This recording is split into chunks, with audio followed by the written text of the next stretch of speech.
Hello everyone. We have wrapped up our discussion on the topic of web.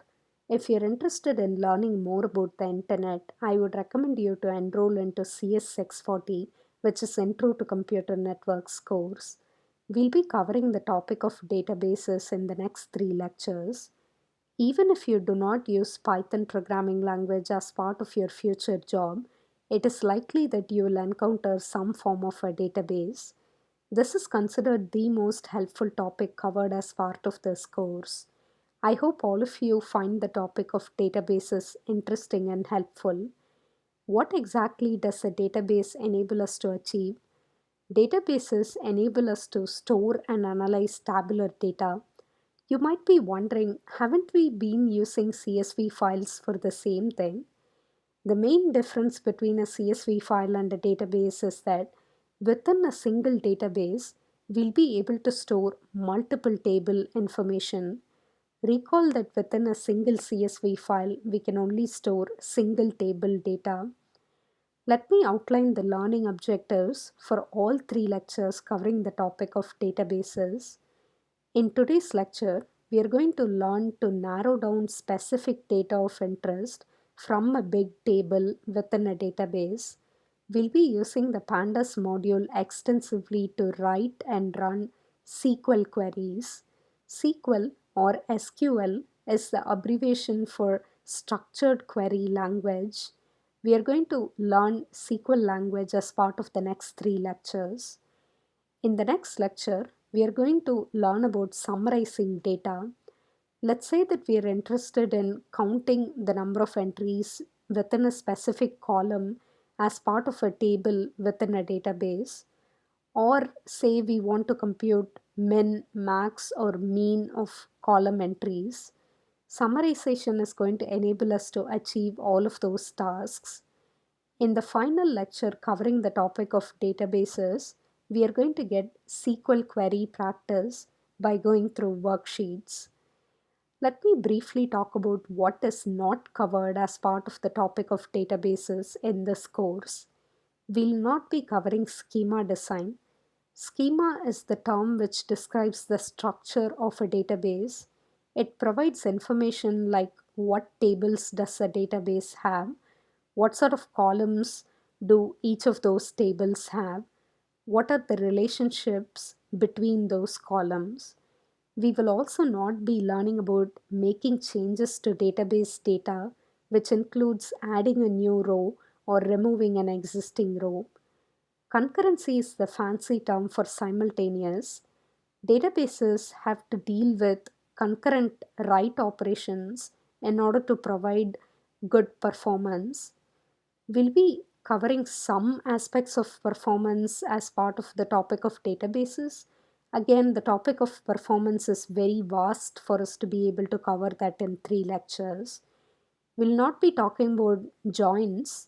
Joins enable us to combine multiple table data based on a common column information. If you're interested in learning any of these advanced topics, I would recommend you to enroll into CS 564, which is Intro to Database course. Let's do a quick progress check with respect to what we have learned so far in this course. We have learned 2 different languages. The first one was Python programming language. The second one was markup language, which is HTML. I'm sure all of you will agree with me on the fact that it is very easy for us to learn a markup language as opposed to learning a programming language. For storing data, we have covered 2 different file formats, which are CSV and JSON. In today's lecture, we are going to learn about SQL. SQL stands for Structured Query Language. Query languages fall in between markup languages and programming languages in terms of difficulty level for the purpose of learning. SQL language is going to enable us to store data in the form of SQL databases. Let's get started by comparing CSVs with databases. I've already told you that within a single SQL database, we'll be able to store multiple table data. whereas within a single CSV file, we can only store one table data. Recall that you can sometimes choose to have a header or choose to not have a header which describes the column names as part of a CSV file. The column names are mandatory within the table stored as part of a database. Recall that everything is stored in a string type inside a CSV file format. That's such a pain for us to manage because every time we'll have to remember to typecast a specific column's value into an appropriate type. Good thing about SQL database is that types are enforced on a per column basis. This is one of the basic things which provide structure to a database. An example would be the areas table area column, for which the type is enforced as numbers. You'll not be able to enter text into it. Let's learn as to why we need to use a database. I'm going to give you four different reasons for that. The first reason is that databases are way more structured than CSV files. We have already started discussing about it. Let me give you concrete examples. Let's say that we want to store such a table where column A is supposed to have text type, column B is supposed to have integer type, and column C is supposed to have a floating point type.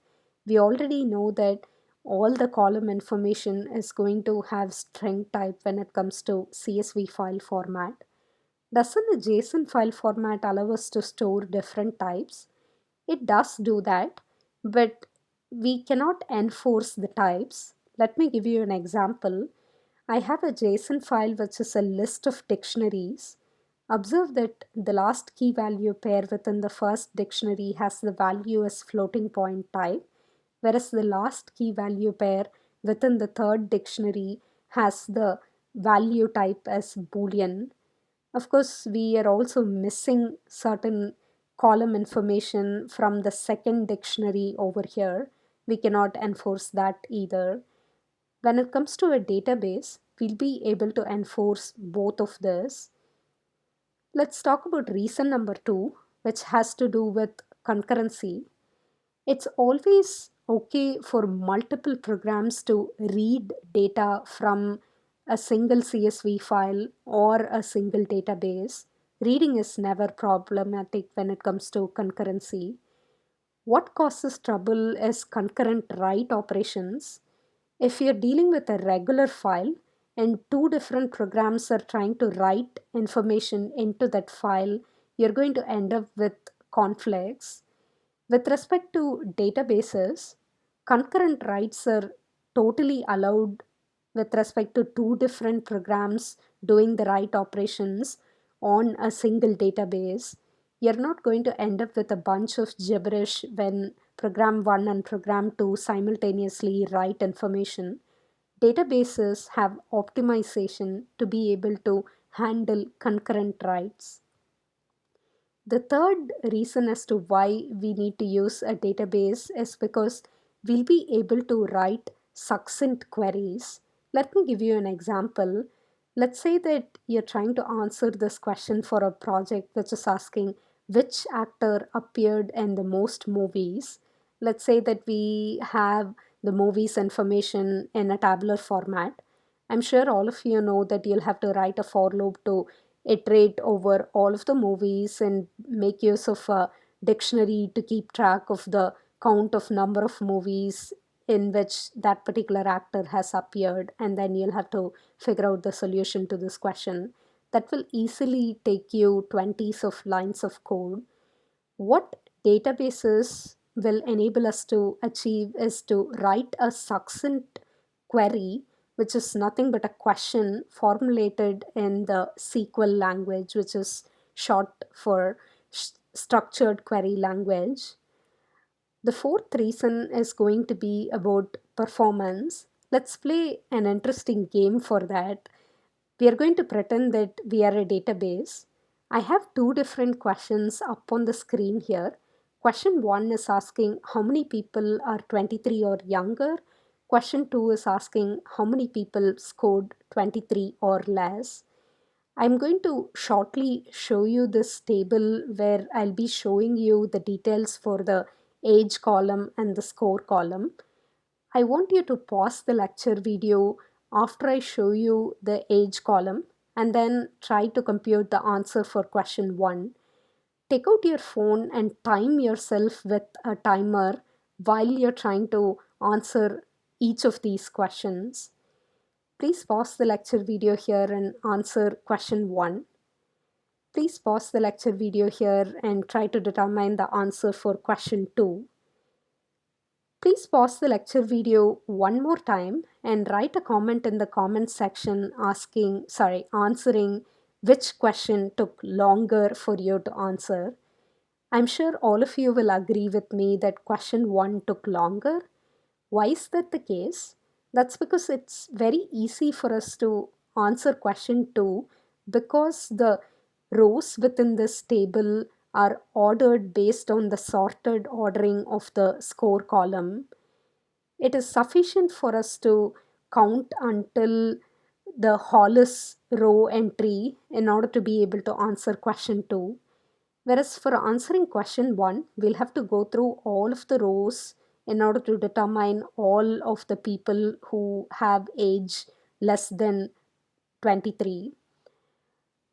Let's talk about the concept of indexing briefly. Cool thing about databases is that databases can keep multiple copies of the exact same tabular data. For instance, we'll be able to store the table based on sorted values of age column. We will also be able to store a copy of the table where we sort the rows based on score column values. The topic of indexing is very vast. We are not going to cover any more details other than the fact that you need to know that databases do have indexing with respect to providing fast performance. The copy that will be used for answering a specific query or a question is going to be automatically determined by the database, and that's where the performance is going to come into play. Let me briefly talk about why we shouldn't be using a database. Sometimes it's an overkill to use a database. Because of all of the performance optimizations, databases are sometimes very slow. Unless you're dealing with gigabytes of data, for most of the situations, your simple JSON or CSV file format is going to be so much easier to use, provided that you do not require structure enforcement for your dataset. Also, if you're dealing with a small size dataset, it'll be very easy for you to process and convert the types within your Python program. I'll go ahead and wrap up this video here. In the next video, we are going to learn about common SQL databases.